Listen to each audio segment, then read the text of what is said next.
केवल और केवल युद्ध के समय में नहीं, बाकी आपदा के समय में भी ये जो वॉलेंटियर हैं, ये एक तरह से इच्छा से सेवा करने वाले लोग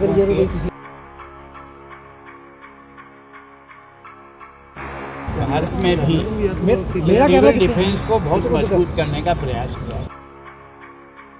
इन सबको वॉलंटियर्स से हमने एक फॉर्म भी सबमिट करवाया है। इनके एड्रेस के बेसिस पे इनको हम एरिया वाइज डिवाइड करेंगे। इनके सिविल डिफेंस के बहुत मल्टीपल एस्पेक्ट्स हैं, जैसे जो भी गवर्नमेंट की डायरेक्शंस हैं उनको लोगों तक पहुंचाना, ब्लैकआउट है उसका प्रॉपर पालन करवाना।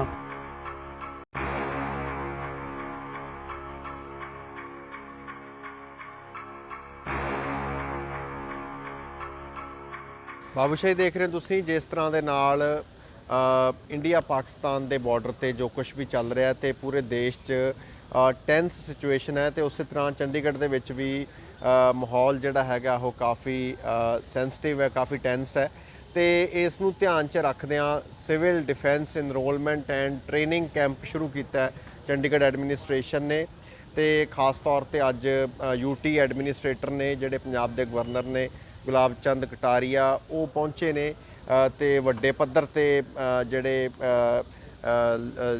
ਇਹਦੇ ਵਿੱਚ ਸ਼ਾਮਿਲ ਹੋਣਾ ਚਾਹੁੰਦੇ ਨੇ, ਆਪਣੀ ਇਨਰੋਲਮੈਂਟ ਕਰਾਉਣਾ ਚਾਹੁੰਦੇ ਨੇ ਜਿਹੜੇ ਯੰਗਸਟਰਸ ਨੇ ਉਹ ਦੇਖੇ ਗਏ ਨੇ ਕਿ ਬਹੁਤ ਵੱਡੇ ਪੱਧਰ ਤੇ ਉਹਨਾਂ ਨੇ ਐਕਸਾਈਟਮੈਂਟ ਵੀ ਦਿਖਾਈ ਹੈ ਤੇ ਡੈਡੀਕੇਸ਼ਨ ਵੀ ਦਿਖਾਈ ਹੈ ਦੇਸ਼ ਦੇ ਪ੍ਰਤੀ ਤੇ ਉਹ ਇਸ ਕੈਂਪ ਦੇ ਵਿੱਚ ਆਪਣੀ ਇਨਰੋਲਮੈਂਟ ਕਰਾਉਣ ਦੇ ਲਈ ਤਿਆਰ ਨੇ ਕਿਉਂਕਿ ਇਸ ਤਰ੍ਹਾਂ ਦੀ ਜਦੋਂ ਸਿਚੁਏਸ਼ਨ ਬਣਦੀ ਹੈ, ਵਾਰ ਲਾਈਕ ਸਿਚੁਏਸ਼ਨ ਜਦੋਂ ਬਣਦੀ ਹੈ ਤਾਂ ਉਸ ਵੇਲੇ ਸਾਰਿਆਂ ਦਾ ਫਰਜ਼ ਵੀ ਬਣਦਾ ਹੁੰਦਾ ਤੇ ਸਿਵਲ ਡਿਫੈਂਸ ਜਿਹੜਾ ਹੁੰਦਾ ਡਿਪਾਰਟਮੈਂਟ ਕਹਿ ਲਈਏ ਸੋ ਇਸ ਦੀ ਬੜੀ ਵੱਡੀ ਜ਼ਿੰਮੇਵਾਰੀ ਹੁੰਦੀ ਹੈ ਕਿਉਂਕਿ ਕਿਸੇ ਵੇਲੇ ਕੁਝ ਵੀ ਜਿਹੜੀ ਅਣਸੁਖਾਵੀ ਘਟਨਾ ਵਾਪਰਦੀ ਹੈ ਤਾਂ ਉਸ ਵੇਲੇ ਇਸ ਡਿਪਾਰਟਮੈਂਟ ਵੱਲੋਂ ਜਿਹੜੇ ਨੇ ਉਹ ਸਾਰੇ ਉਸ ਤਰ੍ਹਾਂ ਦੇ ਕੰਮਕਾਰ ਕੀਤੇ ਜਾਂਦੇ ਨੇ ਜਿਹਦੇ ਨਾਲ ਲੋਕਾਂ ਦੀਆਂ ਜਿਹੜੀਆਂ ਜਾਨਾਂ ਵੀ ਬਚਾਈਆਂ ਜਾਂਦੀਆਂ ਨੇ ਤੇ ਉੱਥੇ ਹੈਲਪ ਪਹੁੰਚਾਈ ਜਾਂਦੀ ਹੈ। ਸੋ ਉਸ ਦੀ ਸਾਰੀ ਟ੍ਰੇਨਿੰਗ ਜਿਹੜੀ ਹੈ ਦਿੱਤੀ ਜਾਊਗੀ ਤੇ ਕੀ ਕਹਿਣਾ ਇਸ ਬਾਰੇ ਚੰਡੀਗੜ੍ਹ ਦੇ ਡੀਸੀ ਨਿਸ਼ਾਂਤ ਕੁਮਾਰ यादव ਦਾ ਤੇ यूटी एडमिनिस्ट्रेटर गुलाब चंद कटारिया ਦਾ ਉਹਨਾਂ ਨਾਲ ਗੱਲਬਾਤ ਕਰਕੇ ਜਾਣਦੇ।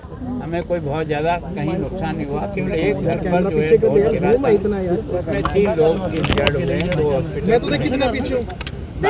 चंडीगढ़ की तैयारियां कैसी है सर? लोगों की मदद कर सकता है। क्या है कि ये एक सबसे मजबूत संगठन है, केवल और केवल युद्ध के समय में नहीं, बाकी आपदा के समय में भी ये जो वॉलेंटियर हैं, ये एक तरह से इच्छा से सेवा करने वाले लोगों के एक समूह है। ये देश में बहुत बड़ा ग्रुप है। मैं सोचता हूँ 62 के आक्रमण के बाद भारत में भी सिविल डिफेंस को बहुत मजबूत करने का प्रयास किया है।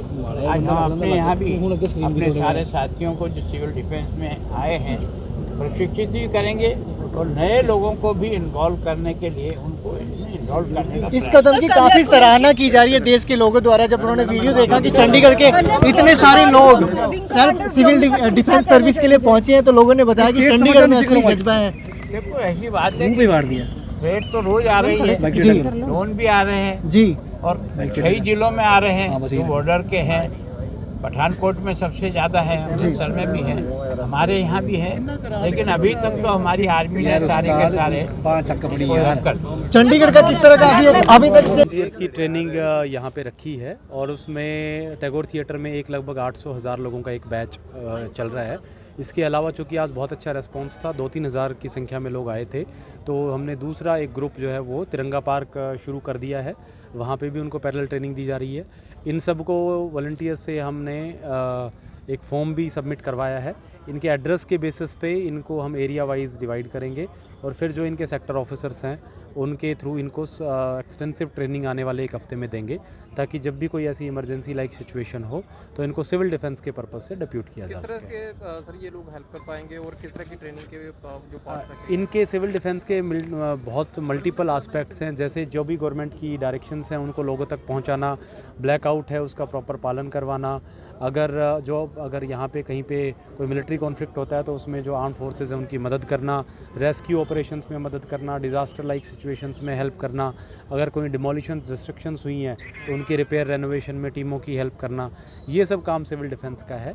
और आने वाले समय में जिस तरह की इमरजेंट सिचुएशन है, हमारी कोशिश ये है कि इन सबको ऐसी स्थिति के लिए तैयार रखा जाए। लोगों को सर देखते हैं कि जिस तरह से कल ब्लैकआउट हालांकि नहीं था, उसके बावजूद लोगों ने खुद वॉलंटियरी तौर पर लाइटें बंद की और मार्केट जी, इसके लिए मैं सारे चंडीगढ़ के लोगों को धन्यवाद करना चाहूँगा। पीछे चाहे मॉकड्रिल रही हो, चाहे ब्लैकआउट्स रहे हों, उन्होंने हर चीज़ में हमें बहुत अच्छा सहयोग दिया है और इस जनभावना के साथ ही आगे भी मैं उनसे अपील करूंगा कि इस प्रकार से जो भी एडमिनिस्ट्रेशन के डायरेक्शंस हों, गाइडलाइंस हों, उनका पालन करें और सेल्फ रिस्ट्रेंट, सेल्फ डिसिप्लिन बरतें, ताकि मिलजुल करके हम इस इमरजेंट सिचुएशन में साथ खड़े रह सकें। 7 बजे के बाद आज बंद होना है या नहीं होना? अभी इस पे डिसीजन नहीं लिया गया है, कुछ समय में हम इस पे क्लैरिफाई कर देंगे।